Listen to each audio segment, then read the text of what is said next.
911.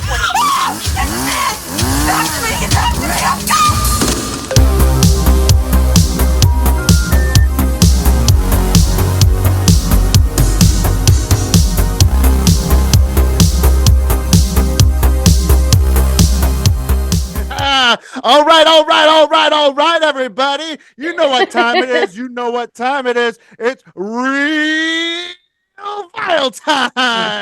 That's right. Got Killer Kelly. We got the suplexorcist himself. Chris, you got me, Mr. Germ T Ripper, the main ripper behind the motherfucking trigger.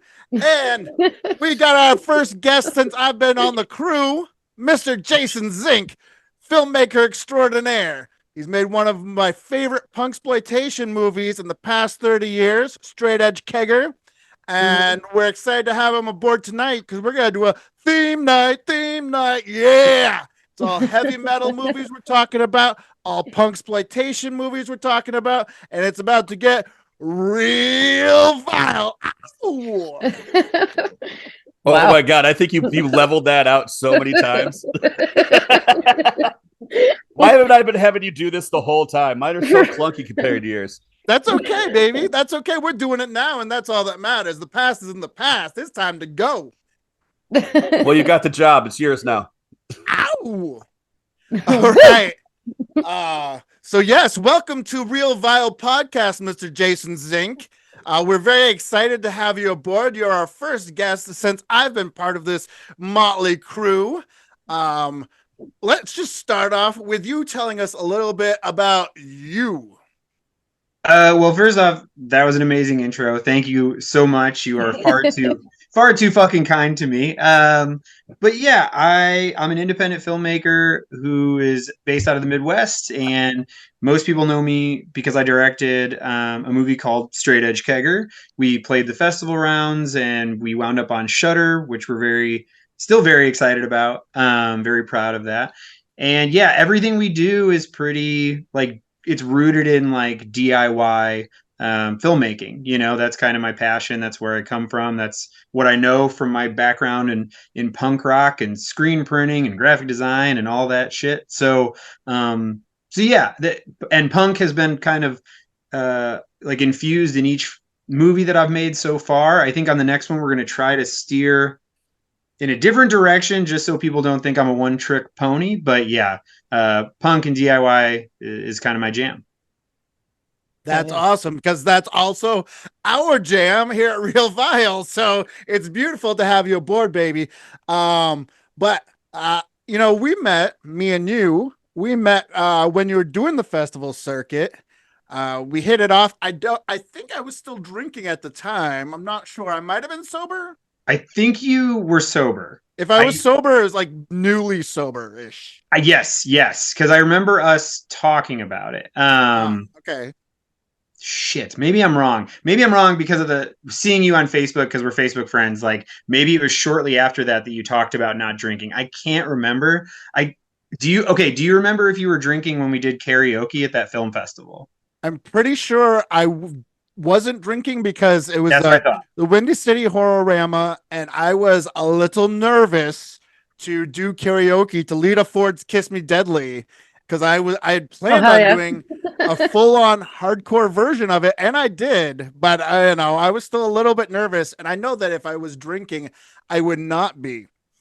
Speaking of doing the festival circuit, how was that? What was that like, bringing this baby of yours to different genre film festivals, and was the response mostly positive? Because I know that in Chicago freaking loved Straight Edge Kegger, freaking loved Jason Zink. You knocked it out of the park. How was that for you? There's so much I could say on this. I don't think we have enough time to go through all the things I could say on this. But overall, yes, it was a positive experience. The thing that was that when I was going through it, I don't even think I appreciated the whole experience quite as much as I do now. I can look back with rose tinted glasses. But at the time I was I'm spending money traveling to all these festivals. And a lot of times we had some great fests. Windy City Horrorama was amazing. That was such a wonderful experience. And I had some other ones where I went pretty far and I got there and there was no one attending. There's like no networking to be had. They didn't seem to give a shit that we were even there. And so we did have some bad experiences, but it never seemed to be in relation to our film. It was just that the whole festival was kind of that way. But no, it was invaluable because I made so many friends and connections that I still stay in touch with. Like, I mean, you're one of them. I still, every time I see those awesome photos of us holding up the punk jacket in front of the banner and shit, like it was a really good time. And I've met quite a few friends and now even like, compatriots doing all this stuff. So yeah, it was a great experience overall. But I've got some horror stories for sure. Now, quick question. As Germ had mentioned, that all of us kind of come from the hardcore punk rock background. Kelli and I grew up Toledo, Detroit area, going to those. We have had vast amounts of experiences with all sorts of straight edge folks and crews and all that. They were very heavy when we were coming up, but that's something that is not new to our world. But when you were going to all these festivals and all that, was that something that people understood was a real part of the culture, or is it something that they thought maybe you invented for the film? Yeah, we had both. We definitely had, and a lot of people didn't know what like hardline straight edge was, so they kind of didn't get I don't want to call it a joke, but the reference, because our idea was like, well, what if hardliners still existed and there was this bad apple who kills someone, and now everybody's got to dig in their boot heels and fight it out, But yeah, a lot of people, I don't want to say a lot, but quite a few people definitely like said they knew nothing about punk rock, or even that they didn't think they liked punk. They didn't know what straight edge was or hardcore, and they wound up learning from it and like having things to discuss afterwards. So that was interesting. We did have a few people who didn't want to see the movie because they actually did have knowledge of it and they thought we were going to be making fun of them. And that's probably my favorite thing about getting to go to the film festivals and speak to an audience, is let them know, like, no, I listen to straight edge. I have straight edge friends. Like, it's not to mock them. And I think if you give the movie a chance, you realize it's not that way. But yeah, there's this producer I work with now that at Genre Blast Film Festival, he came up to me after and he's like, look, I got to be honest with you. I wanted to hate your movie. And then I watched it and I really enjoyed it because he's been straight edge his whole life. And he thought I was just going to be mocking, the community. And I don't feel that way. So, yeah. I do. No, I don't. That you, I'm going. Go ahead, Kelli. No, I was just going to say, no, I don't think it came off that way at all either. Like you were mocking them. It did feel very like intimate of like both, the scene though. I really enjoyed that. Well, yeah, that was a big, oh, I'm sorry, Chris, go ahead. No, go ahead, Nance. That's fine. Well, I just like a big thing for me is like because I grew up in that scene and I love going to shows so much. I was like, especially that opening scene, I was like, this has to be real. Like, I hate when I see a concert scene in a movie, be it punk rock or something else, where it just feels like an ad for Hot Topic or some shit. Like, yeah, no, that wasn't that at all. It was, it did definitely feel real. Like, it definitely brought back memories of shows Chris and I went to. Like, I enjoyed it. Good music, good soundtrack in that too. Like, yeah, we did our best. And I mean, like Ugly Bones, like without Ugly Bones, the movie wouldn't have existed. Like if they weren't down from the get-go, I don't think I would have even written it. Or you know what I mean? I just having them on board and being friends of mine, like that made all of this possible. So yeah, I gotta thank them for everything. Oh, yeah. That is one of the things that does grind my gears, is like when you see like punks being represented in movies or people of like a subculture or something. It's always through a lens of somebody that doesn't really understand that culture. And it looks like they just went and picked up like a pyramid belt and a Coal Chamber shirt from Hot Topic, just like slapped it on a teen, so it's nice to see at least the scene being represented for what it is in film. It's something that is very rare. There was a movie out of New York. I've been struggling to remember the name of it. I let a friend of mine borrow it. He passed away, so I never got back. Shit. But it was basically about a hardcore show. A bunch of straight edge kids show up. They're kind of on the more militant side. One of them brings a gun. There's a shooting at the club, and then all like violence like pours out into the streets. And I think that's the only other one I could think of that that it really had its like finger kind of on the pulse of what it's really like in this kind of situation. You know, I'm struggling to remember the name. It's killing me right now. I feel like I have this movie that you're talking about, and it's driving me nuts that I can't picture what the cover is. Is it the one that has the Murder City Devils on the soundtrack and stuff? Yes, yes. Yes. Oh my God. Why can't I think of the name right now? I know the director. Is it just called Chaos? No. Okay. No. I don't know. I can even picture the cover. It's got like the punk rock kid like leaning against a bathroom wall. Yeah. Yeah. I literally have a poster out in my foyer right now, and I can't. This is driving me insane. I'm gonna think of it as we go through. We'll get That's fine. That's fine. Just blurt it out, man. We won't mind. Why can't I talk? I can't talk. Yeah. So Jason, I know that Straight Edge Kegger first started out as like a fake trailer. Am I right? Yes. How did it develop from that to a full-length movie? And I watched the making of documentary of Straight Edge Kegger last night, and it looked like it was a good experience, but it also looked like an arduous process. And what was that like going from the short to a full-length movie? Yeah, I think the best way to describe it is like a snowball rolling downhill. You know, like it really just like.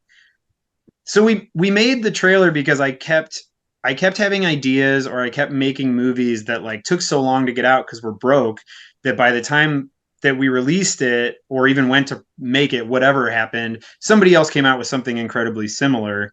And so the logic was just, I mean, I do love fake trailers like the Grindhouse stuff, but really it was just like, let's stake our claim. Let's just throw a couple house shows and like shoot as much as we can on those weekends, which was a shit show to try to do.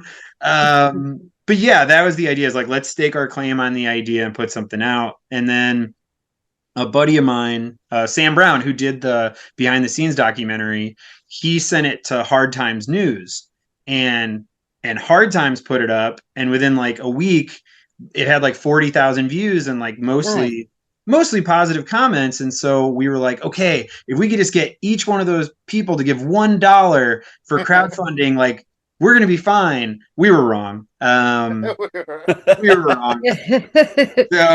So we crowdfunded. It was my first real attempt at that. We set a goal of only 15,000, knowing that the movie would cost way more than that. But we were just like, we'll start here and we'll get people excited, and then it'll go higher.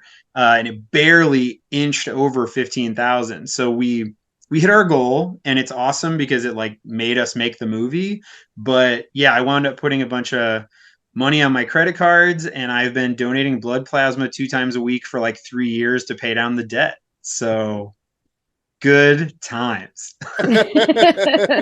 So when they say blood, sweat, and tears in a movie, you're living that mantra. Yeah, I got our Kickstarter goal tattooed on my arm. You're probably barely going to be able to see it. No, I see it. Yeah. And I have my little track mark from donating blood plasma right above it. I tell people it's my docking station, but yeah, it's a little reminder of like where it all started. You know, I swear to you, looking back, it's all positive, but like, yeah, but in the moment, it's not.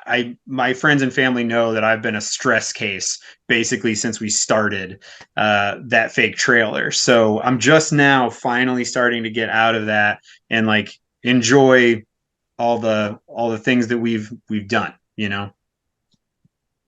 Right on, man. Very, very, very cool. Another thing that for those of you that are listening to the podcast that don't know, the movie basically is about a straight edge hardcore crew. They get militant. They start bossing around the scene. One of the guys decides to leave the crew. He breaks edge, as they call it, when straight edge folks go back to drinking or go to or drinking. And he goes to the house party. The militant straight edge gang goes in, and it's a siege film. And it goes from being almost lighthearted punksploitation, almost a buddy film at times, to being this really hardcore siege film. It is, it lands somewhere between John Carpenter's Assault on Precinct 13, and Penelope Sphere's Suburbia. And I love this movie. I was shocked when I went on to IMDb and there was nothing but like negative reviews. I was like, I've written about this movie 3 times for Daily Grindhouse. I've written about it 3 times, and every time I wrote about it, it was glowing reviews about how authentic it is. This is the most authentic film about or featuring the DIY punk rock hardcore scene. And, that's one of the things I love about it. I don't know where I'm going. I'm just sort of on. Chris,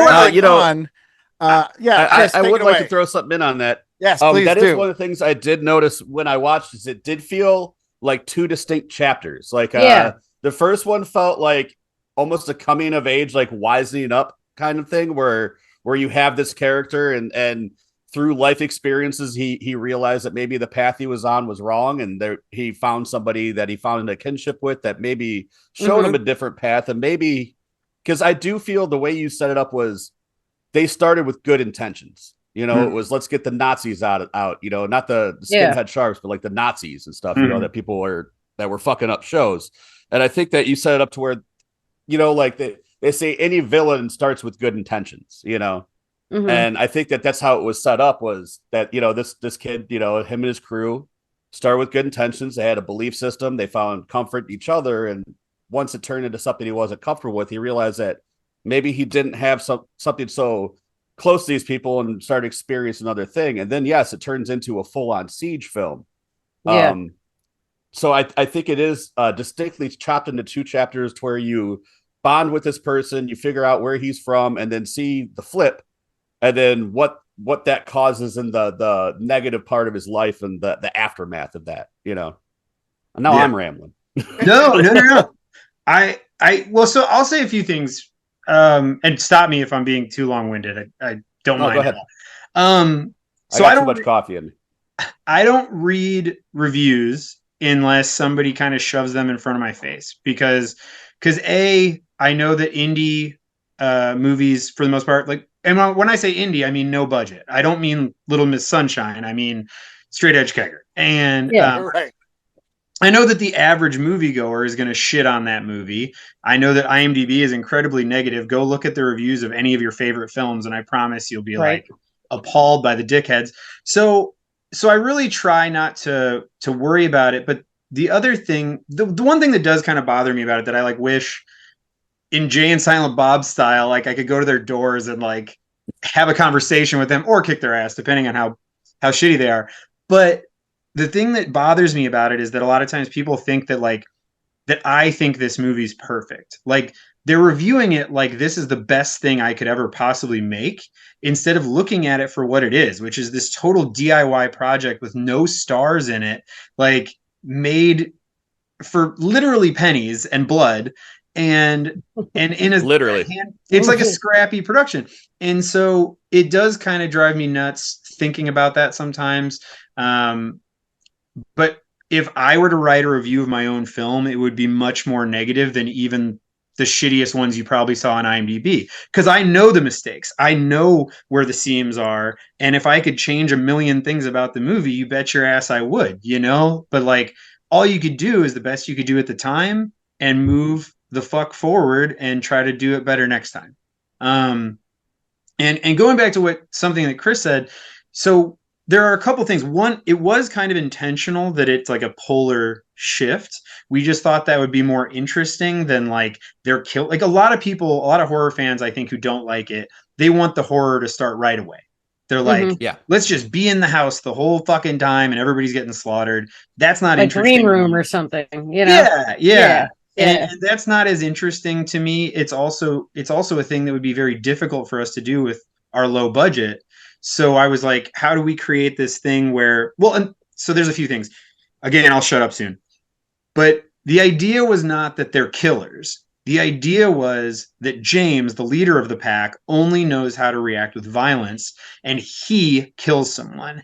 And now they're on board. Like they're stuck in this situation, which is why my character wimps out and goes and calls the cops. Like, it's not, it's not that they showed up there like, let's go murder these people. But something I will say about the seams and like us doing a bad job, or me doing a bad job, is we ran out of money. So we were actually out of money long before we got to this point. But there's actually a middle section that doesn't exist that is in the script, where we transition a little bit smoother into it. So you start to see them punching cigarettes out of people's mouths, or like beating somebody mercilessly in an alley. And it transitions a little smoother into the now someone's dead. And so people miss that because, again, we have no money and no time. So yeah, now I'm rambling. But I think ramblers, a bunch of ramblers. No, but I still want to talk about I feel like this is the most authentic film dealing with the DIY scene. And was that one of the things that you wanted to showcase? Because I mean, you used local bands, you used local locations like Subterranean. I mean, I've shared the stage with Ugly Bones. It was just people and places where if you're a Midwest punk or part of the Midwest punk rock scene, you can go, I know that place. I know those people. Or like when I saw an FCS t-shirt on one of the characters, I was like, oh shit, FCS. Yeah.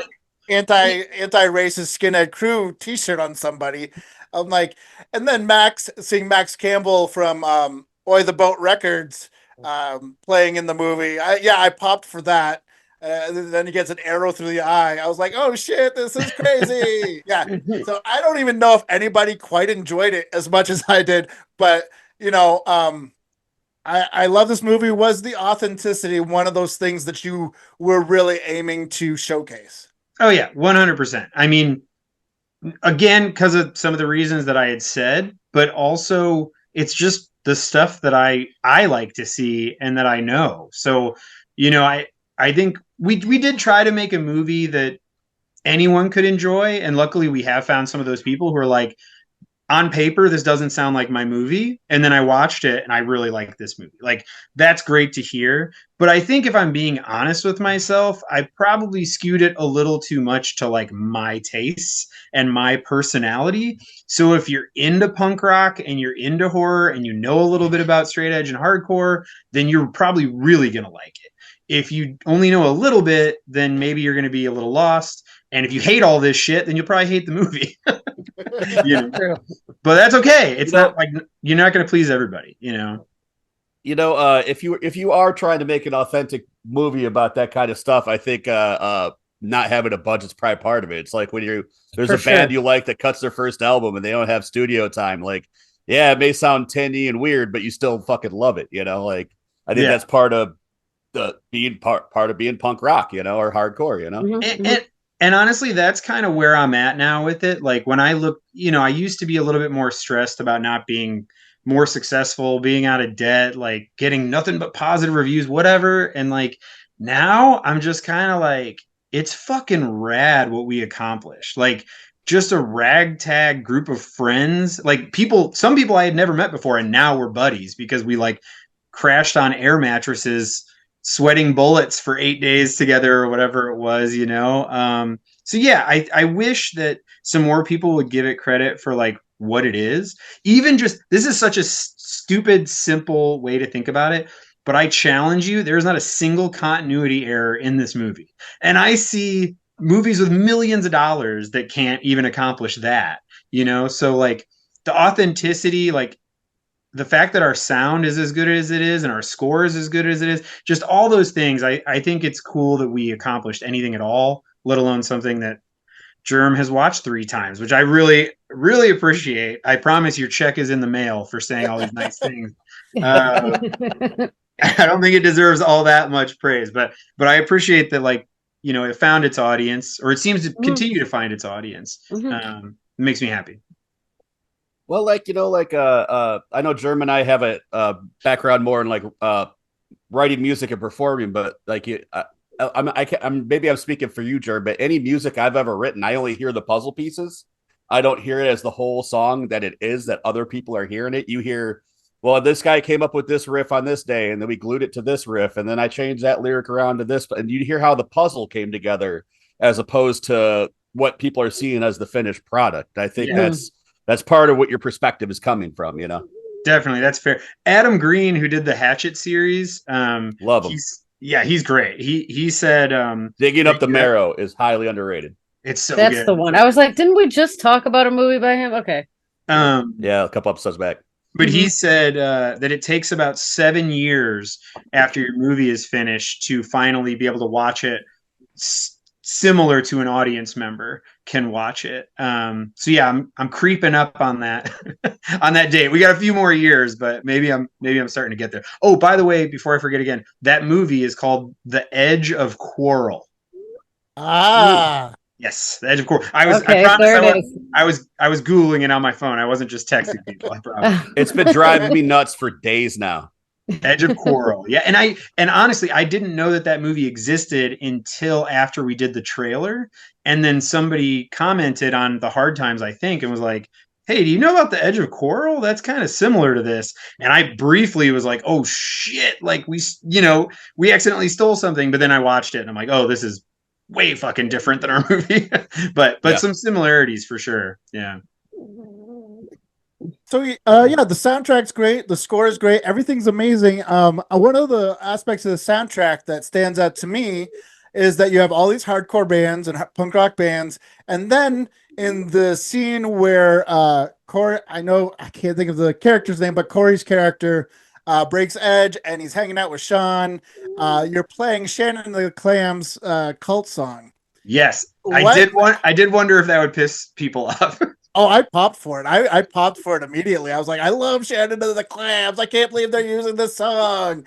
So what made you think to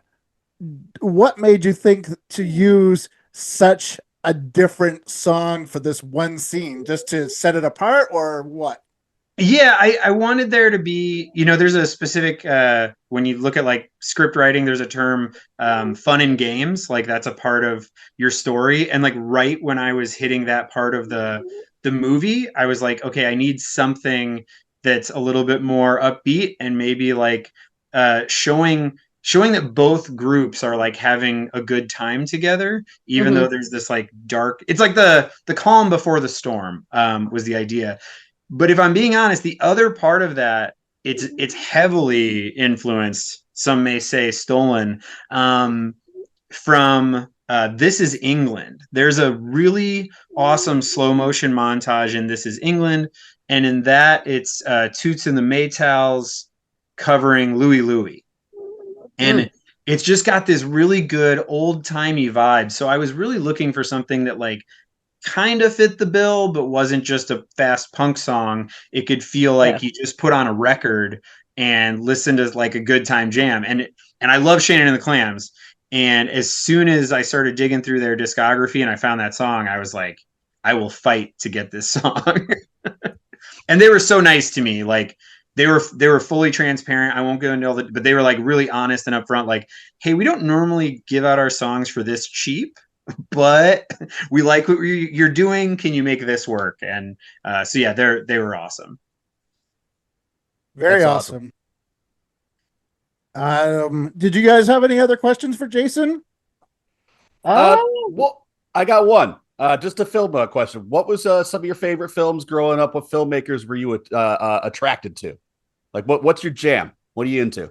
Well, so like, I'm all over the place. It's insane. But obviously I'm a horror nerd. And I am a huge fan of the cheesy 80s. Like my favorite movies, I always make jokes about it that like I'm a big fan of twos, because Slumber Party Massacre 2, Sleepaway Camp 2, Troll 2, Evil Dead 2, you kind of like Silent Night, Deadly Night 2. I mean, across the board, almost every 2 is like my favorite in the series. So that stuff all heavily influenced me. And I think partially because like those were the movies where I didn't see celebrities in most of them.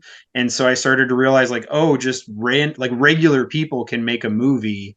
And that made me feel empowered to go out and make a movie with my friends. So but I'm all over the place, man. One of my favorite movies of all time is Magnolia. I grew up watching Taxi Driver on repeat. Like it's all over the place, but I'd say horror is like my comfort food. John Carpenter, yeah, Argento, all that stuff. I'm wearing now, have you seen Carnosaur 2? No, I have not seen Carnosaur 2. Do yourself a favor. That's a part 2 that needs to be seen. What they did was they remade Aliens start to finish with dinosaurs and forklifts instead of speed loaders, and it's fantastic. That sounds fantastic. Okay, I got to put that on the list. That sounds awesome. Carnosaur 2. Okay. Well, should we get into what we watched? Should we get into some more rock and roll movies, or anybody? I just wanted to ask one last question to Jason. Go for it. When I was looking up, because in the making of it, said you talked about making Night Terrors. Mm-hmm. I can't find a trailer. I can't find anything about this movie anywhere. I want to see what Jason did in 2014. Is there anywhere I can shove this into my eyeballs? So, I'm glad you asked. We just left December, and Night Terrors is an anthology film, kind of like Body Bags or Creepshow, which I see Kelly's Creepshow poster back there. There's a couple things. One, December just passed. The first short in the anthology is called Massacre on 34th Street, and it's about Santa Claus slaughtering a house full of squatter punks, and I just actually released that for free on our YouTube page. If you just go to Weird on Top Pictures, one of the most recent videos is Massacre on 34th Street. It's like 27 minutes long, but yeah, I just wanted to release that for free for the holidays. There's a couple things. Our previous distributor, this is not Scream Team releasing. Scream Team for Straight Edge Kegger, we love them. Things have been great. Our previous distributor, you can look it up. I'm not going to name drop, but they were terrible. And so the movie basically just kind of like sat there and was a waste of 7 years of my life. But in hindsight, 2 out of the 3 shorts, I don't know that I would make something like them nowadays. One was directed by a buddy. It's called Baby Killer. And yeah, and it gets fucking dark. And the third is called Abstinence. You don't say. Yes. And the third is called Abstinence, and it's about an STD or STI, whatever, spread through a college campus, kind of zombie-like. And it's a lot more fun. It's more of like a horror comedy, but there's some stuff in there that I wouldn't do. And so now we're not sure what to do with the movie. I will, because you guys are awesome, I will get a link to you folks. But it honestly may be a thing that we just bury, or maybe one day if we make a movie big enough that everybody starts wanting to see my old stuff, then we could put it out and be honest about like, hey, this is dated. We shot do what Disney does and put a little disclaimer like, hey, we know this isn't going to come off really well, but it was a different time back then. It was a different time. and I really, it's more like okay, I'll just say there's like an infected dick. Like you see a fake penis that's like leaking blood and like fluid, and it's fucking gross. And so there's just not that bad. Yeah, so I don't know. Maybe I'm overthinking it, and people. You're talking to your people on this one. I mean, that just made me be like, now I have to. I'm going to remind you to send this link. If you forget to send this link, I am going to be up in your inbox. So yeah, I will. Don't worry, I'll get you guys a link. But so yeah, Night Terrors is really hard to find. We had a limited VHS release. I still have a few DVDs left, but right now it's just sitting there. Look, if some other distributor wants to like make a deal with us on that and like figure out a way to release that as like a remastered version, hit me up. Maybe we could figure something out, but I don't know that it's worth it to me to like put forth the effort to try to put it back out into the world. My main thing was like, I really liked the first short we did, the Christmas one. So that I put out there for free. You can go right ahead and watch that, Hell yeah. We'll put a link to link it. That one. Yep. Yes. Very exciting. One last thing before we get into all the heavy metal madness, all the punksploitation stuff that we want to talk about. one last thing with Jason I want to ask is, I saw the Skate or Die trailer on YouTube, and I know that you did your short. Is it Tapeheads? Yeah, Tapehead. Tapehead. I know. So you got a few projects brewing and stewing. What is up next for Mr. Jason Zink? A lot of stuff is being worked on right now. So we are working at, so Tapehead was a short that's still actually on the festival circuit. And it's a mockumentary comedy about a VHS collector who goes down the rabbit hole and puts himself in really dangerous situations. Prostituting himself, people coming at him with chainsaws. It gets kind of crazy. And so people really liked it. And so we haven't like officially launched it to the world yet. And we thought we had so much fun doing it. Why not just turn it into a trilogy? So we're actually working on parts 2 and 3 right now. So we're doing that. I'm working on a feature-length documentary on the punk band Fear. Holy shit! That's so exciting. Did you not know that? I don't believe I did, because I just popped for it live on this recording. Yeah. So we don't need to go into all that. I don't know. Maybe I'll come back another time or something. So I'm working on that, but that's going to be a long project, like a long process. I mean, and I've got a couple other things that I'm keeping kind of under the cap.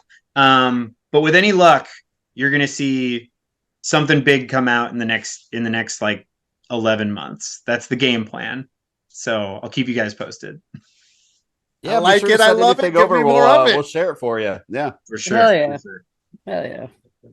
Well, cool. What's up for all these cats and kittens, all these ladies and lady killers out there in real Violand? Let's talk some heavy metal horror and some punksploitation. What you got for me, Mr. Chris, the suplexorcist?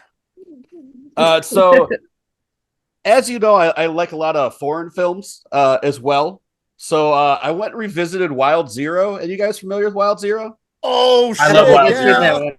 Gotta love Wild Zero. Fucking Guitar Wolf. They have it's on YouTube. You can watch it on YouTube. The whole thing. But if you do it on YouTube instead of having the DVD, then you can't play the game where I think, gosh, it's been a long time, but I think you click a button that pops up. Oh, God. Ignore me. But there's a thing you could do with the DVD that's either a drinking game or it pulls up specific facts. I don't remember. It's been years since I've done it, but great movie. It's like you take a shot every time they say rock and roll. Yeah. Oh, God, you would have alcohol poisoning within like 37 minutes of that thing.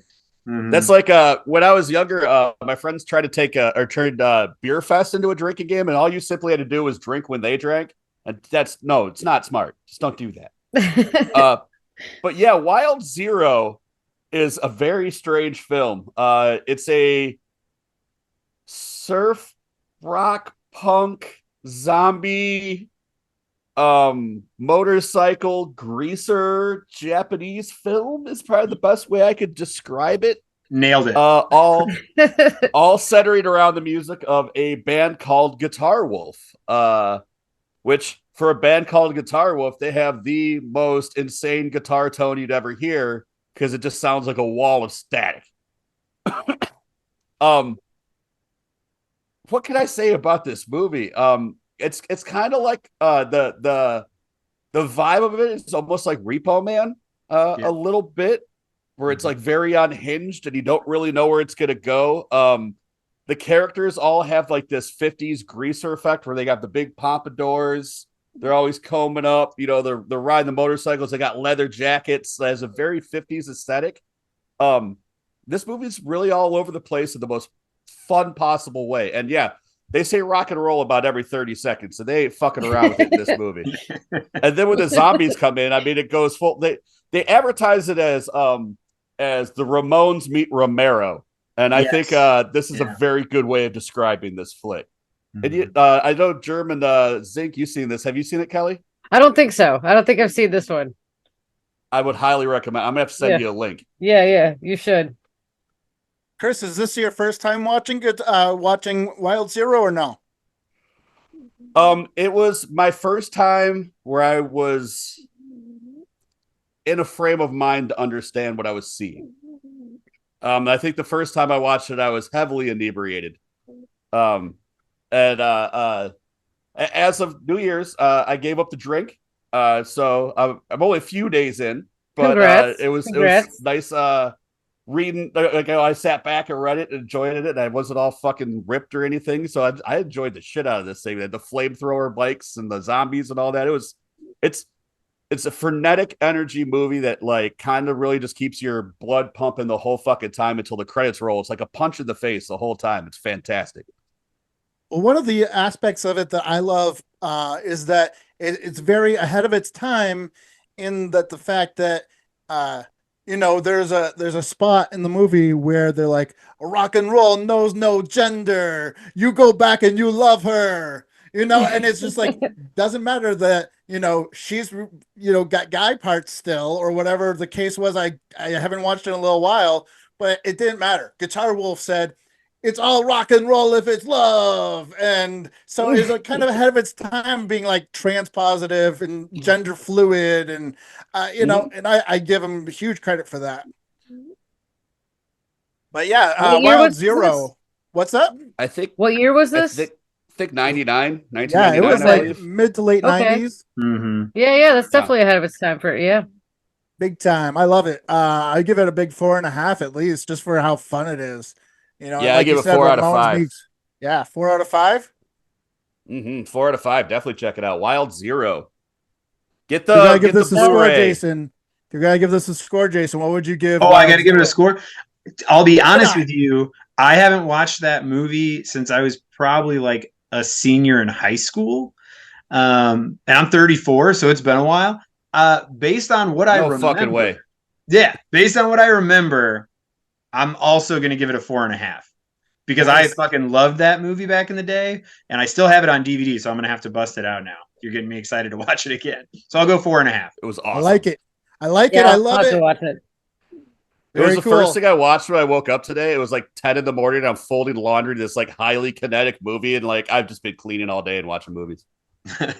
Nice. How about you, Jason? Is there any heavy metal horror or punksploitation you want to talk about? Does it have to be horror? No, not at all. Okay. I just over the weekend, I showed 2 different groups of friends actually Heavy Metal Parking Lot. Yeah, have you seen that? Yeah. Germ, have you seen it? Surprisingly enough, I have not. I was excited to see that Vinegar Syndrome or one of their partner labels just came out with it on Blu-ray, collector's edition Blu-ray, but I do not have it yet. Most of their stuff is usually streaming on Tubi or one of those streaming stations, so I do need to check it out. But yeah, it looks like a lot of fun, that documentary, right? Yes. Well, so the Heavy Metal Parking Lot is probably only like the original. I mean, it's probably only like 11 minutes or something like that. It's not very long. And they're just documenting a Judas Priest concert in like 1986 in Maryland, I think. But it's just insane and funny. It's just this wonderful little time capsule of what the metal scene was at the time. And then, so I watched it on VHS because I'm a VHS nerd. And Lunch Meat VHS just put out a re-release with the filmmakers, and it's the short, and then it's followed by a documentary done just a few years back about that. And they even go find all these people from the documentary, like to see, did they live? Like, how did this person in like a leopard print onesie turn out? So yeah, it's a really good time. It's like pure fun. And I have a special like place in my heart for it because when I saw it, I saw a double bill with Heavy Metal Parking Lot and Decline of Western Civilization Part 2, The Metal Years. My buddy put that. The twos. Yep, the twos. See, and I had never seen either one, and now I love them both. So yeah, Heavy Metal Parking Lot, check it out. Well, fun fact about Heavy Metal Parking Lot: director of Glorious, Rebecca McKendry, makes a background appearance as a young metalhead in a Scorpions vest. What? Host of Shockwaves and what's the new one they got? Colors of the Dark. She's a filmmaker and podcaster, and she teaches horror at UCLA, I believe. But you can see her. I think she's like 12, 13 years old in the background in a Scorpions vest. That's amazing. I'm gonna watch it again just to look for that. It's like you only see her for like a few seconds, but like if you know what she looks like, you'd be like, that's definitely her. That's amazing. That is a wild tidbit of information. I'm full of them. I love that about you, sir. So you two are the only ones who've watched this. If you're going to give it a score, what would you give it? Oh, for me, Heavy Metal Parking Lot's a 5. I mean, all day. 5 as well. Yeah. Nice. 5. You know, I saw it originally on Night Flight. Are you guys familiar with Night Flight? Mm-hmm. Yes, sir. I used to watch a lot of Night Flight back in the day, and that's originally where it was just a segment on Night Flight, and I didn't remember it until I saw it again. Like, you ever see something and then like it like unlocks something in your brain? Like, I've fucking seen this before. And that was one of those ones where it just unlocked an old Night Flight remembrance for me.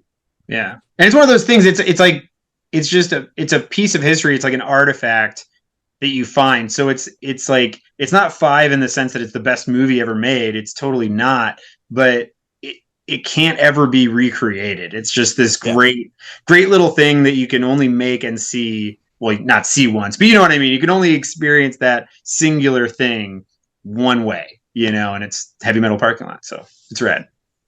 Absolutely. Nice. Hell yeah. Right, Killer Kelly. All right. The first movie what you got to talk about, baby?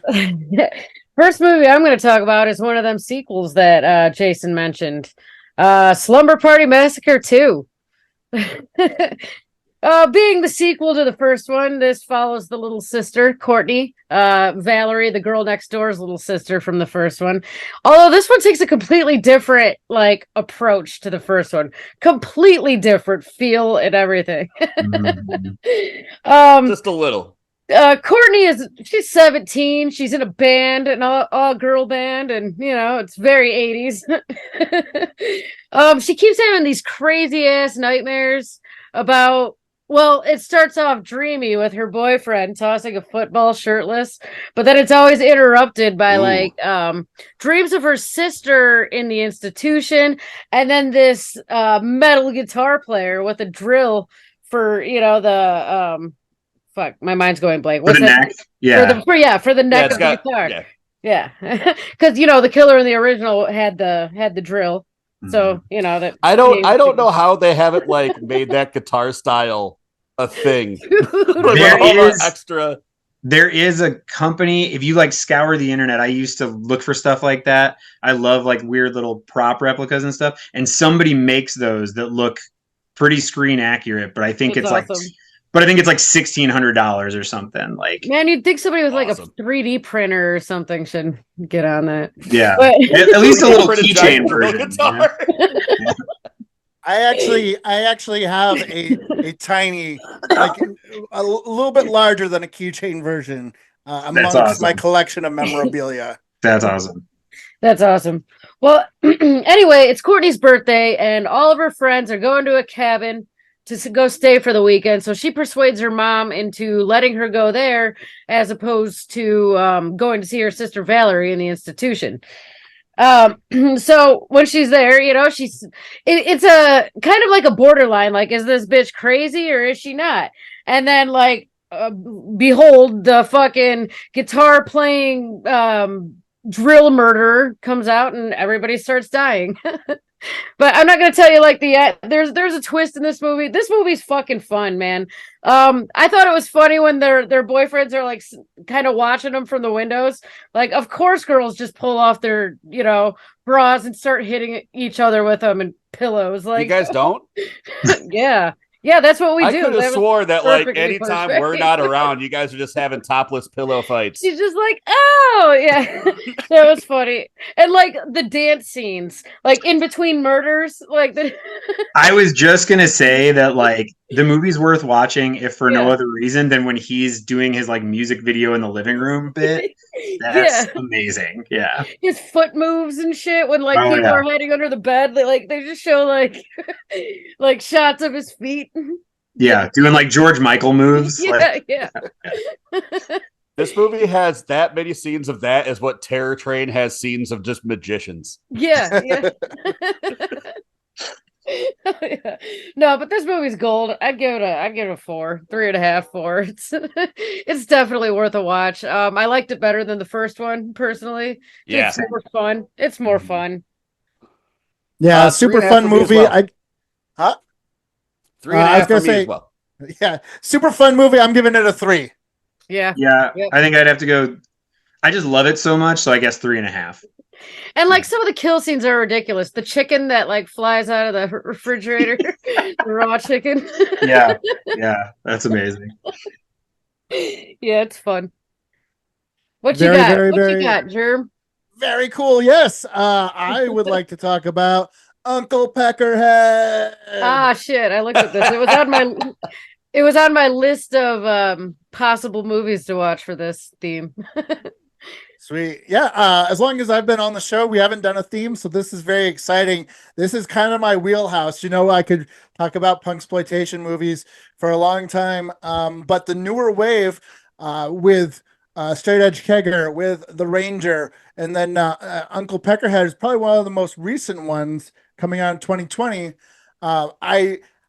This is one of the things that I would love to meet the filmmakers for this film. I don't know them like I know Jason, but it has a sense of authenticity with the touring band, crashing at random people's houses, and like the way that the characters talk to each other, the interaction, the dialogue, uh, just the costumes, everything seemed very authentic. And then like the idea that this rando guy decides to let them use his van, and he also turns out to be like a zombie monster thing that comes out at night and eats people. Just awesome. You know what I mean? It's so much fun. And you it's one of those movies that you show to people and they either hate it or they love it, sort of like Straight Edge, once again, like Straight Edge Kegger. They either hate it or they love it. Like I showed it to a bunch of friends, and my friends are all familiar with uh, you know, either being in a band or what bands go through touring. So they're like, oh my God, I know this, I know that, I know what it's like. Except, the whole different part is having a guy in the van that just is eating people at night, which is super gory and super fun. There's a penis scene where a guy bites his dick off and like heads being ripped off. Some great over the top gore. Yeah, for Um, sure. cool soundtrack. You know, I'm a big fan of this movie. I would personally say that like it's definitely one of the I feel like there is those three that I just mentioned. Straight Edge Kegger, The Ranger, and Uncle Peckerhead. That is like the trilogy of recent punksploitation movies that kind of just nail it on the head. You know what I mean? And Uncle Peckerhead, There's I think, might be a little bit more on the wackier side of things Yeah, because for sure. having a monster man in the film eating people is different than your film or The Ranger, and so it makes it a little bit campier, but it's so much fun. The gore is great. I can't say enough good things about it. Have you guys seen Uncle Peckerhead? I have I not. have not. Like I was looking up, possible rock themed movies and it was on my list. I was like, I could check this one out, but yeah, I'm gonna have to now. I'm looking at the cover to it right now. It looks up my alley for sure. Yeah, I've seen it. You have no idea how many people messaged me about that movie when it came out, knowing what I had just made. So a lot of people hit me up. But yeah, it was a very good time. I honestly I think the movie overall is good and it's gory, but I actually really love all the bits with the band in the van. Like that was the part to me that was actually the most intriguing, and I really enjoyed those characters. So yeah, it's totally worth a watch for sure. Yeah, because like the others, those bits, the interactions between those characters is once again so authentic and so real that it just if you're part of the scene or been part of the scene, you can relate to that. And then when they add in a monster eating people, it just makes it so much more fun. Yeah, this is one that I would give a 4 to, close to a 4.5. And definitely recommend it to anybody who loves punk rock, indie rock, hardcore, and loves campy horror films about cannibalistic monster men. Way up my But alley. Chris and Kelly, you haven't seen this one yet, Chris? No. Go for it. Almost clicked on it a couple times on Tubi, but ended up, I get like scroller complex on Tubi, and then I just end up giving up and clicking on. That's how I ended up on that weird Christopher Lambert movie I was telling you guys about the other day. That was like a ripoff of Seven, which definitely check it out. It was a really weird movie. It went ballistic in the final act. It's called Resurrection. Anyway, though, one thing I did want to throw in, you were talking about 3 movies that fit that punksploitation. There's a fourth I'd like to mention called God Money. Have you guys seen that? The Pennywise movie? No, it's a singer of Strife. Well, no, but they have a lot of Pennywise in the.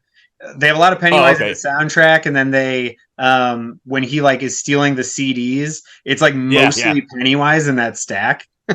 Yeah, at least that's how I remember it. I haven't watched it again since high school, but yeah, it was It was a lot of Pennywise and Strife, and I believe H2O albums. Yep. But it starred the singer of Strife, and he was like selling drugs all the time, which I thought was odd. But anyway, I just wanted to throw that out there. Yeah. Nice. And I was just thinking, like, what is it? The Ranger came out in 2018. Your movie came out in 2019, and then Uncle Peckerhead came out in 2020. Mm-hmm. So it's just like blah blah blah blah blah, and I'll hit you over the head with some great punk rock horror. Jason, so you've what would you give it? I knew you were going to ask me that. I'll be honest with you, I don't remember the ending to the movie at all. So I'm gonna give it a 3.5. That's legit. Yeah, because I liked it, but I'm like I would have to watch it again to jog my memory. Yeah, that's legit. Don't hate me, filmmakers, if you hear this. Chris, what's the next movie you're gonna talk about? All right, I got to do this one. If we're talking heavy metal horror, I always go 80s with this shit. Black Roses, okay? Yeah. Black Roses is a good fucking time. Everyone talks about Sammy Kerr and Trick or Treat. Nobody's talking about Damien and Black Roses. All right. This guy, in his makeup, he looked like a dinosaur demon, and then his whole background band looks like Ash in Evil Dead 2 after he gets possessed. But basically, you got a hair metal band called Black Roses. They're very satanic, and they're coming to town. And the parents, they don't like that shit one bit. It does one of my favorite things that this era did, which makes you think that all semi-successful musicians are super rich. Because when these guys come to town, they're in 2 Lamborghinis, just back to back, driving in. Isn't this a Troma movie? No. Oh. So yeah, they drive their Lamborghinis in town to go hang up some flyers for their concert at the local high school. This is adding up. But what you have here is you have a band that's gonna play three concerts to these kids, and as they start going to see the band, the kids start becoming murderous and like killing folks around town. Monsters start popping up. One thing I didn't notice till I rewatched this: Big Pussy from Sopranos is in this fucking movie. Like, there's like a scene where like he's yelling at his kid for listening to Black Roses in the other room, and then his boombox keeps turning itself on, and he like goes up to the boombox, and 2 monster arms just reach out of the speakers and like yank him in. And what's funny is, this is like 80, early or mid 80s, and he still looks exactly the same as he did the Sopranos. I don't like that man is perpetually looking like Joey Diaz. You know what I'm saying? I totally popped for that scene. Like I was like, oh shit. Yeah, it's like when we were talking metal horror, for some reason I remember Jennifer's Body being about a metal band, and I rewent and watched it. No. It is like the most butter soft ass, like 3 doors down guy liner band ever. But like one of the small characters in the bar scene was like Chris Pratt when he was a teenager, and I was like, what the fuck? Really? Yeah. Yeah. And the lead singer of that band is Adam Brody. Is it? Yeah. I just watched it. Man, I haven't seen it in a while. I have it somewhere. I have to dig it out. It was a fun watch, though. I love that movies movie. every day. Yeah. One of the things that really cracks me up about this movie, it's like the band's taking possession of the town and they're getting murderous, and they're like under a spell and they can't see that they're actually monsters. But after the conclusion of this thing, and the band is dealt with, one of the things they don't really address is the children still did murder all their parents. You had like a children of the court situation. It's like, yeah, happy ending. It's like, well, you're going home to an empty house and probably going to prison. But it had really cool effects. There was like a lot of like little puppet monsters. The way that they made the band look, like if you're familiar with the really shitty Swedish power pop metal band Lordi, it looks a lot like that. And if you haven't heard Lordi, the music sucks, but they are hilarious looking. And they made a really bad horror movie called Dark Floors that they star in costume. Yeah, you were trying to get me to watch that for this. I remember that was kind of a prank. I was excited to see that movie, and then when I watched it, I wasn't excited about them at all anymore. You know, sometimes, Kelly, I set you up to do things that are just for my own amusement, and me just like picturing you trying to get through the Lordy movie. Well, that's one of those. But Black Roses is probably one of my favorites of the genre. The music's really fun and good.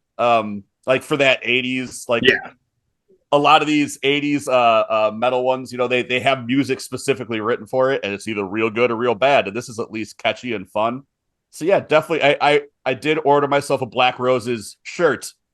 I have one in my closet, and I was just thinking, I wish I would have known that you're going to bring this up. I would have rocked that today. I got the one with just the logo of like the mutant skull biting the rose. Same here. So only the real ones will know, you know. Exactly. 4 on this one. Highly recommend. Yeah. Absolutely. I would go with a 4 as well. 4. Yeah, I was gonna say 3.5, but yeah, 3.5, 4. For the first, this is one of the best like rock and roll horror movies. This one's a hoot. Mm-hmm. Very, very, very cool. Killer Kelly. The next one I'm going to talk about is I was like just looking for things that fit the topic. I just stumbled across this one on Tubi. This is Archon's 2018. It's basically a band, 2 guys and a girl. I think they're called like Snow Dog or something. It doesn't really, it's not important. They're kind of canoeing somewhere in like British Columbia, Canada. It's all beautiful through the mountains and, you know, all the streams and shit they got up there. They stumble across another camp of girls. They take one of them with them on their little journey. Apparently they're on some sort of spiritual journey that one of the guitar players, one of his idols from the 70s went and did the same trip, and they like, you know, so he takes the fangirl from the base with him. Anyway, as they're like going along, they decide to eat some acid, and this is when shit actually starts kind of turning horror, because literally about a third of the way through the movie, it's like nothing horror related at all, and you're like, where the fuck is this even going? But when they eat the acid, they go to sleep, or like they go to bed because like nothing happens, and they just like wake up tripping. So from here on out, it gets kind of weird. Like, you don't know if it's turning into like a creature movie because there's something definitely following them through the woods. I don't know. The movie was all right. I'd probably give it like a 2. It just was boring. Yeah. I mean, it was kind of, it took too long to get where it was going. And it built up into something that just like didn't really pay off much. I don't know. I wasn't really a fan, but it was worth a watch, I guess. It fit the genre. The genre. Yeah. Right. If you give it a 2 and you're saying it's boring and you're saying, I guess, I'm going to say, thank you, Kelly. Thank you, Kelly, for watching this so the rest of us don't have to. Yeah. The monsters were very like troll-like and just made like weird noises. A lot of the movie seemed like it was just these people creeping around vacant houses and camp spots, like looking for some. It was pretty boring. But Archons, yep, I gave it a 2. Nick, right. I'm not gonna try to say his last name. Yeah, I am, but Nick's that. Yeah, don't worry about it. You want to give that one more try? Come on. That's to whiskey with a J at the end. Nailed it. Nailed it. I'm sure that's exactly what it is. All right. Yeah, I don't even remember the name of the movie we're just talking about. Archon. Archons. Like Archon. acorns more than Archons. It does have a cool cover.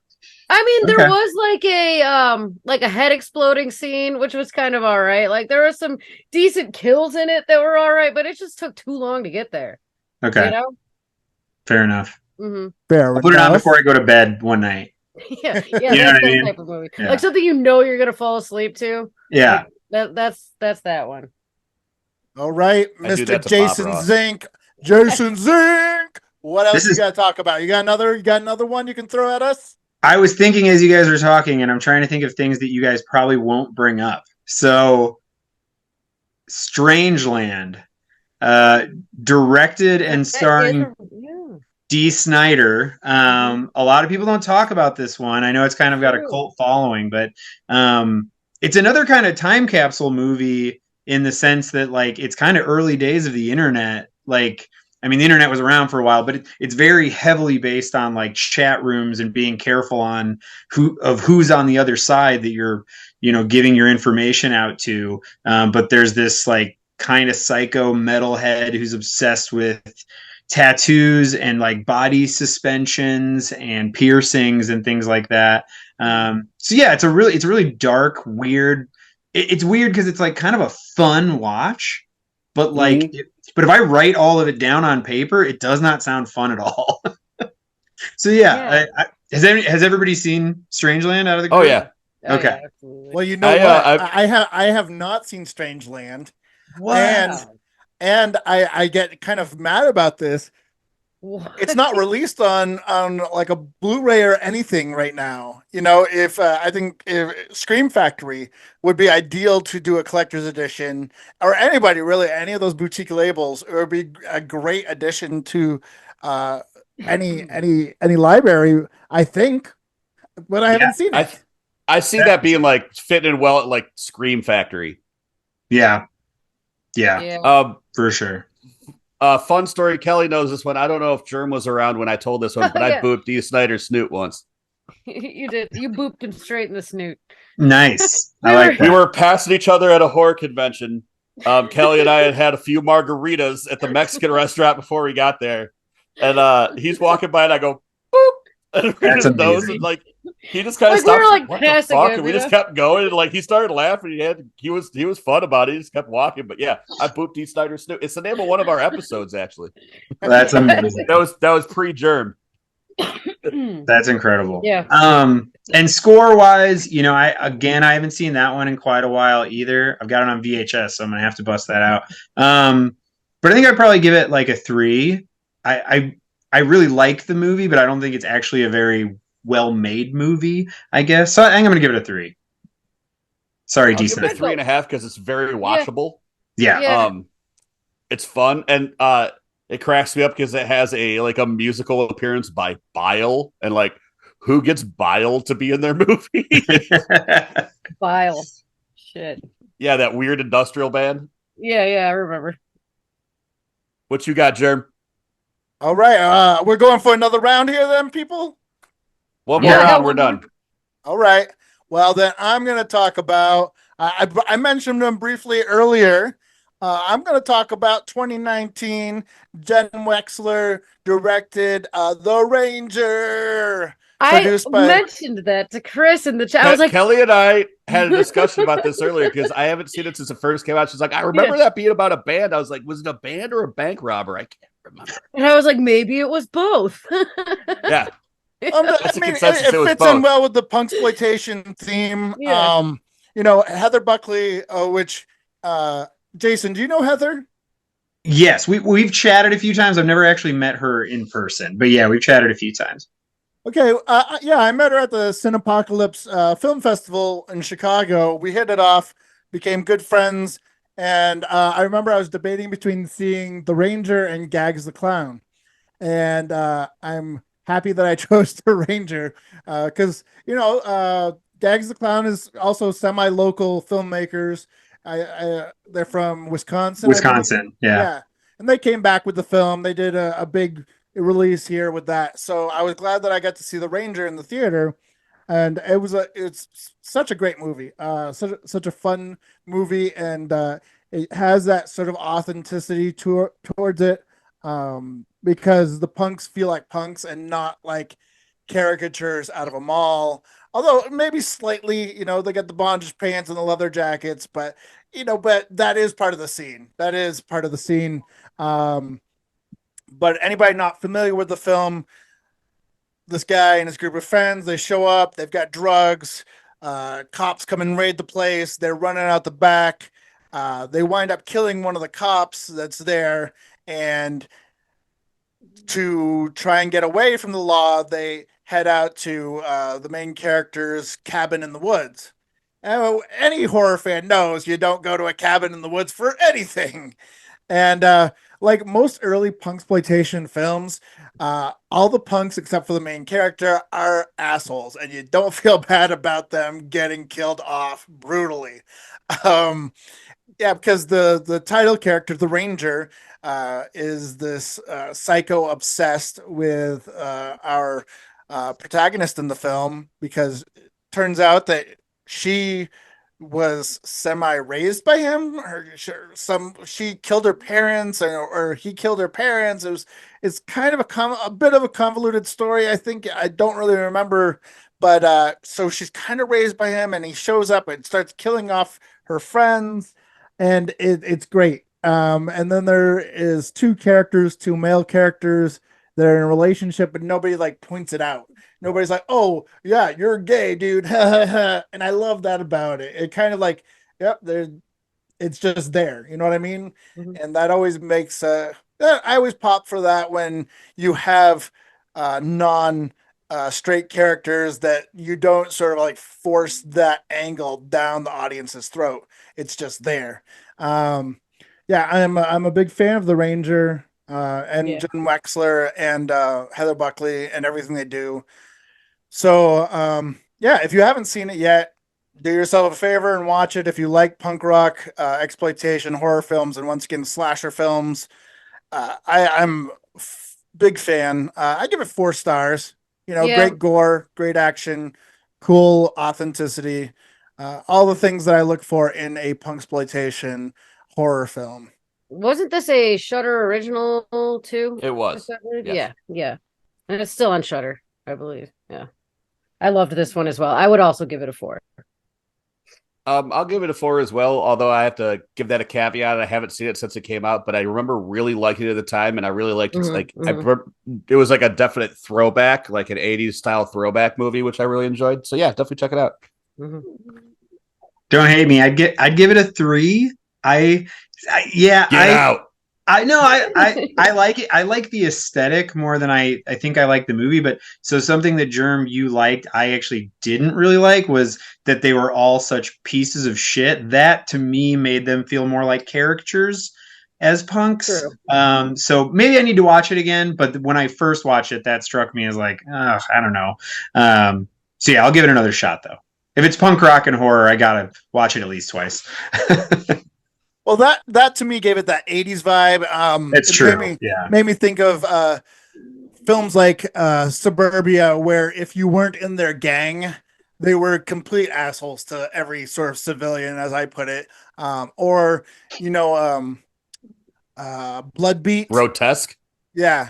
Bloodbeat, Grotesque. And then Punk Vacation. If you've seen this movie at all, if anybody's seen Punk Vacation, nope. Yeah, everybody in that, all the punks in that movie are complete assholes. So that's why it gave me that 80s throwback feel. It's not as realistic as other films, but with those caricatures of punks, but it's still like a very great 80s throwback slasher. Fair enough. Yeah. Cool. Who's up next talking about what they want to talk about? Was it me or Chris? Let's go with Chris then. All right. I'll go. I couldn't remember who. So as I discovered today, this is made by the same guy who made Black Roses, a year apart with each other. This is Rock and Roll Nightmare, a.k.a. Edge of Hell. Shit. I had no idea that was the same guy. They were released a year within each other. Wow. This one is pretty much a Jan Michael Thor fluff piece for his band. This one definitely has good music. I'm still humming Energy. One of the songs from it that I heard earlier. And Through the Cosmos We Came to Rock. Was pretty good. This one, upon watching it again, I realized that Studio 666 pretty much redid this movie when they made that.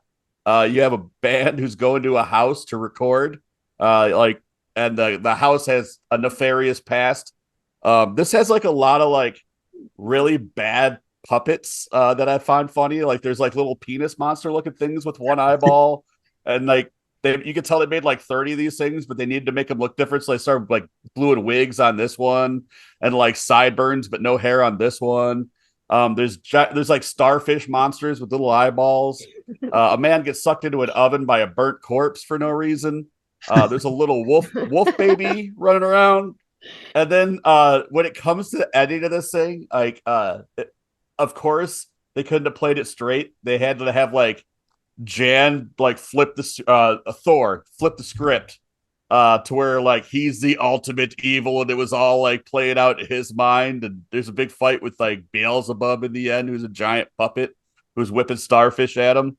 A lot of cod pieces, a lot of big hair, a lot of sweat, very goopy, horrible acting, boobs galore. This is like everything that you've heard about a weird 80s metal movie is all in this fucking thing. And apparently they made a sequel a few years back. That's kind of hard to find. Made by all the same people, called Intercessor Rock and Roll Nightmare 2. Because when Thor calls him or reveals he's this entity, he calls himself the Intercessor. So this is the sequel where he comes back, and I have to track this down this week now. That's my goal in life.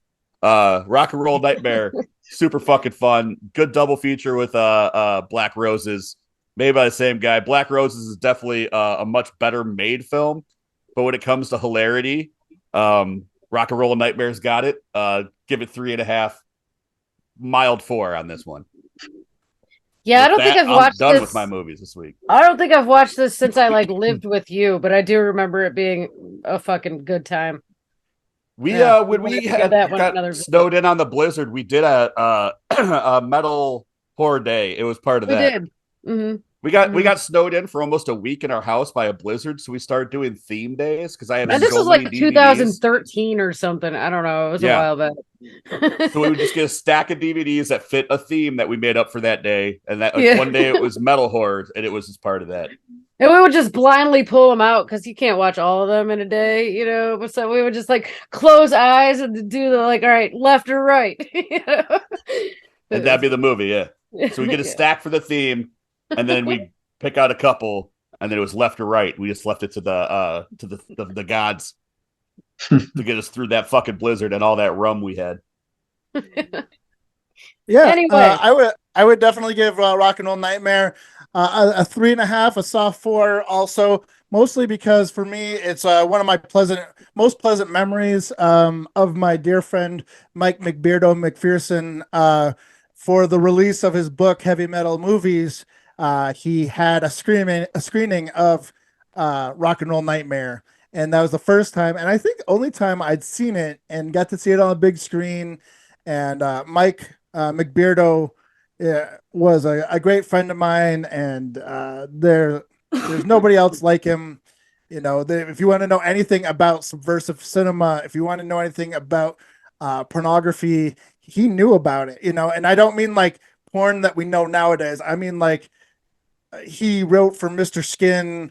He wrote for all these great porno magazines coming up, and you know, there's nobody who talks about cinema like McBeardo did. And so I miss him and I love him. So hearing you talk about Rock and Roll Nightmare brings back that good memory for me. So thank you very much. The book right here. Yes, that book right there. So that's awesome. Thick boy. Yes, absolutely. Yeah. Thank you very much for bringing up that movie. And Killer Kelly, what's up with you? I got one more, and I know we've all probably seen this one. This one's 2015's Deathgasm. And I think it was released under a different name later. But an interesting thing before I get into what the movie's about, Jason Howden, the guy that wrote and directed this, he also did Guns Akimbo, which was a badass movie, and I had no idea. Yeah, I loved Guns Akimbo. Yeah, that movie was sweet as fuck. But anyway, this is a pretty straight up concept that they got here. It's a band of metal nerds, Brody and his friends, called Deathgasm. They kind of stumble across a black hymn and believe it's going to give them the power and fame, you know. Instead, it summons the demon Aloth and basically brings hell on earth. So the rest of the movie, this band of metalheads and their popular girlfriend, two of them think they're dating her. They'll get into that in the movie, are basically trying to save the world.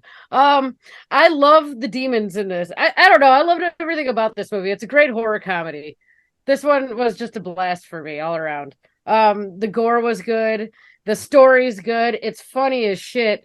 That one meme that's always going around, like, with the girl that's sitting on the blonde with the ice cream cone. Yeah. The blonde with the ice cream cone and the super like death metal guy with the corpse paint. That's from this movie. I absolutely love this movie. I forgot how good it was. I haven't seen it in a couple years, and I'm glad that this theme gave me another reason to watch it. You know. Well, I thought it was funny. I was going to talk about the same movie, but I decided not to. But I wear a Deathgasm baseball cap a lot, where if you flip up the top, it says "brutal" underneath. And I was wearing it when I was handing out candy to kids on Halloween, and one of the kids' fathers was just like, "Hey, dude, that's an awesome hat. Did you know they're coming out with a part 2?" I did not, but that's very exciting news. I did not know. Right on. I did not either. Yeah, as of right now, you can watch it it on Tubi and Plex. I think there was one other one, but. If anybody hasn't seen this movie, they should definitely check it out. It's a fun one. Yes, solid super 4. Gore, super funny, super action. Yeah, yep, action packed basically from the beginning to end. I mean, the kid lives with his cousin who kind of beats the shit out of him, so he's got like that bully thing going on. There's like a rivalry between them. It's a good time. What would you give it for a score if you're going to give it a score, baby? I'd give it a 4. Blah, blah, blah. 4. I give it a 4 as well. You guys? 4. 3.5. I sound so judgmental right now. So the first time I watched that movie, I fell asleep about halfway through, and my buddy Elliot just kept yelling at me for years to go back and watch it again. So maybe it kind of fucked up. Like, he built it up so much, and I watched it and was like, yeah, it's okay. Yeah, that happened. So I'm going to go 3.5. Maybe, again, I probably need to give it another shot, and I'd probably up it to a 4. But plus, there's like great music in this. There's great music in it. When he's giving the popular girl like CDs to listen to, I noticed he's got Cattle Decapitation, Humanure in that pile. There's a couple others. Yeah, it was good. Nice. I love you some Cattle Decap. Yeah, me too. Who doesn't? Right. Anyways, Jason, round it out. What you got for us, baby? One more time. I've been thinking about a lot of really bad ones, like Trick or Treat and stuff like that. But I'm going to say one that I don't think a lot of people have seen. That's actually not metal. It's punk. And it's called Times Square. Not a horror movie. Not a horror movie, but most people don't know about this movie, and it's one of my favorites in the punk genre anyway. So it's about two girls from different sides of the tracks, and one's like this street kid punk who meets this rich girl that she doesn't really know is a rich girl at first, but they become partners in crime, and the rich girl runs away from home, and they wind up living on the streets and like living in squats, and they cause all sorts of chaos. They're throwing TVs off balconies, and there's this this DJ, this radio DJ played by Tim Curry, and he is cool. He's amazing. He's always amazing. But yeah, he's kind of cheering them on, and he eventually has them come in and perform in the studio. It's just it's not. I mean, it feels pretty dated. I don't know if they're ever going to like restore the damn movie. They really should, because it's so beautiful. But yeah, it's a really touching, like heartfelt punk rock movie with an amazing soundtrack. No hardcore. It's all like Elvis Costello and gosh, who's on there? Like maybe the UK subs, like people like that. But very good movie. You should check it out. Yeah, I'm Right on. a huge fan. I'm a huge fan of Times Square. Yeah, I've got the soundtrack on vinyl. I found like used and abused, but yeah, Iggy Pop and all that fun stuff is on there. But when you said somebody ought to restore this, I recently bought a restored it's a Blu-ray collector's edition from Kino Lorber. They just came out with it recently, and it was part of their Winter Wonderland sale. So it was also like 50% off. I'm excited to jam on it. I remember watching it not too long ago, and some of the language is, a little problematic for now, but for when it came out, it wasn't. So I gotta give it a little leeway for then. Are you talking about their main song? They're yes, like hit? Yeah. I think they were trying to be confrontational and I think progressive, but it's not great. Yeah. For today's times, it is problematic, but for was it early 80s? Yeah. It was more of just pushing buttons. You know how like punks would wear swastikas or, it was a very Patti Smith inspired thing, I think. Yes. Yeah. Dead Kennedys or Patti Smith dropping N-bombs in their songs, not to be racist, but just to push buttons. Exactly. It was that type of jam. Yeah, I love Times Square. That is a 4.5 soft 5. That's what I was just thinking too. So I'm gonna mirror your vote. Yeah, I've never heard of this. I just looked it up on Letterboxd though while you were talking about it. It looks really interesting. I'm gonna have to definitely check this out. No, I've never heard of that one myself. I'll have to find a copy. That's why I love doing this. Finding stuff to watch, But definitely not horror. Yeah. That's fine. It's comedy, it's drama, it's a genre film, but it's a must watch if you like punksploitation films. For sure. Hell yeah. Cool. Well, this has been a fun night of heavy metal and horror exploitation, and thank you for joining us, Mr. Jason Zink. You've been an awesome guest. Thank you guys so much for fucking having me. This was a blast. Like, yeah. Welcome back anytime, man. This is all right up my alley. So, very, very cool. Anybody else want to talk about things that got coming up? I got January 20th. We got RPW presents This Time It's War. It'll be in Temperance, Michigan. Tickets are on sale now. Front rows are sold out. We do have Sakuda coming from Japan on this show. By the time this comes out, we'll have announced his opponent, which will be Tommy Vendetta in a death match. So that will be very. We're gonna make it big. We're gonna have Randy West defending her belt against Satu Jin. We're gonna have Remington Roar squaring off against Hardway Heater. It's gonna be a very, very crazy, violent night. Get your tickets. General admission on sale for $25. Look us up on all the socials, Ruthless Pro Wrestling. You can find all that shit there. Aside from that, that's all I got going on. Dude, that is an insane. I know I say this every time, but that is an insane card. Yeah, in Sakuda, that's fucking dope as shit. I am so excited to watch that when it drops on IWTV, because more likely than not, I won't be able to make the 4.5-hour drive. There's always a slim chance I'd let you know ahead of time if I do. But, anybody who's not going to be making it to Michigan, make sure that you watch Ruthless Pro Wrestling on IWTV. Kelly, you got anything interesting coming up you want to talk about? I'm working on a new shirt for our podcast, so maybe check out our site as of right now, and I'm not sure when I'll be done with that, but I'm working on it. See what we got in the meantime. Is it what you showed me, the yellow and white one? Yeah. The yellow black. It's cool. It's really cool. Yeah, I love it. We have some of the best merch going. Real Vile Podcast beanie. Check it out. Chris is rocking it right now. You got the same logo on a red and black shirt. You got a death metal design. We got the slouchy woman's tank in pink and black. Great merch for our podcast for Real Vile. Rounding out, Mr. Jason Zink, you got anything last words you want to talk about? Any new projects you want to talk about?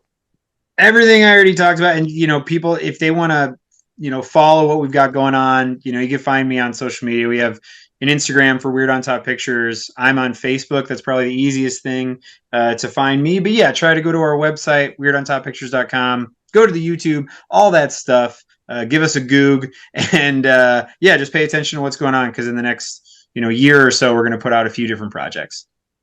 Very, very, very, very cool. I'm always excited to see what you do. I know that you have a lot of fans in Chicago, so that's exciting. I dropped the news on social media earlier, like 2 days ago, maybe, that Saint Rooster Books is going to put out a collection of all of my short stories from the past 4 years, which are always, very punk rock, queer, splatter, horror, which is very exciting to do. There's going to be new drafts of a couple of my earlier works and a never before release story included. There's no hard release date yet, but I'm extremely excited for this project. It means a lot to me.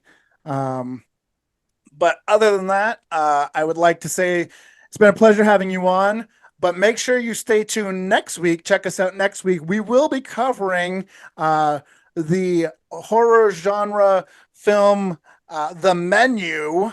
So I haven't watched it yet. I don't know if you guys so have good. Seen it. Yes, so good. Yes. I watched it today, and it had a visceral reaction to me as somebody who went to culinary school and spends their life in a kitchen. It had a deep, cutting reaction to me. It just started streaming on HBO Plus today too. So yep. That was literally, my girlfriend was like, "Oh, I forgot you had this podcast. I wanted to watch it again," because we went and saw it in theaters. Thoroughly enjoyable film. Everybody should watch that. I'm excited to check it out, and I'm excited to talk about it with Killer Kelly and Chris over there, big dog. And for now, we're gonna say see you later from everybody at Real Vile. God bless America and send nudes. Ow!